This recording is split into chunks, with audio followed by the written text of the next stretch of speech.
আমি এই চিকেনটি রান্না করেছি প্রায় 10 থেকে 15 মিনিটের মধ্যে। হ্যাঁ, তোমরা ঠিকই শুনছো, যদি টেস্টি চিকেন রান্না করতে যাও চটজলদি, তাহলে এই রেসিপিটি মাস্ট ট্রাই করো। তো দেখো, এখানে সবার প্রথমে আমি 1 কেজি মতো চিকেন নিয়ে নিয়েছি।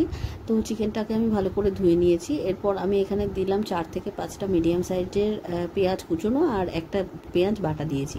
তো দেখো, তেজপাতা দিয়ে দিলাম, গোটা গরম মশলা, আর দিয়ে দিলাম লেবুর রস। এরপরে দিলাম লাল লঙ্কার গুঁড়ো, জিরের গুঁড়ো, আর দেবো হলুদ গুঁড়ো।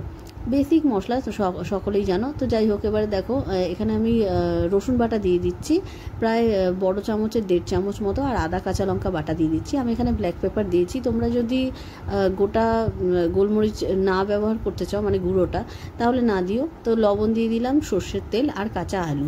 দেখো, আমি আলুটাকে আলাদা করে কোনো ভাজি টাজি নিয়ে একবারেই দিয়ে দিলাম। এরপর আমি ভালো করে মাংসটাকে সব কিছু দিয়ে মাখিয়ে নেব। আমি আলাদা করে ম্যারিনেশন করিনি, তোমরা চাইলে কিছুক্ষণ রেখে দিতে পারো, কিন্তু আমার তাড়া ছিল, তাই আমি এভাবেই কড়াইতে দিয়ে দিলাম। তো দেখো, কড়াইতে তেলটা গরম হয়ে গেলে আমি মাংসটাকে দিয়ে ভালো করে কষিয়ে নেব। এখানে প্রায় 5 থেকে 7 মিনিট মতো আমি মাংসটাকে হাই ফ্লেমে কষাবো।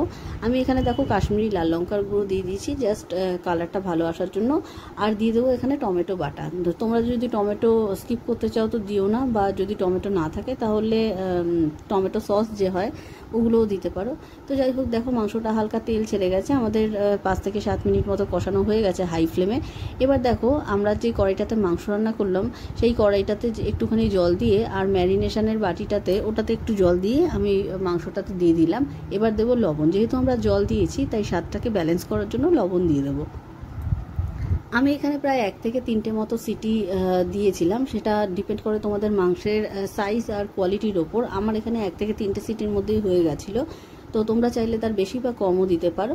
তো যাই হোক, এবার দেখো আমি আটকে দিচ্ছি। এবার মাংসটাকে আমি বসিয়ে দেবো গ্যাসে। যদি হাতে কখনো সময় না থাকে, এভাবে মাংস ট্রাই করে দেখতে পারো, খুবই টেস্টি হয় আর অথেন্টিক টেস্ট আসে। তো দেখো, আমাদের মাংসটা একদম রেডি, একবার ট্রাই করে দেখতে পারো।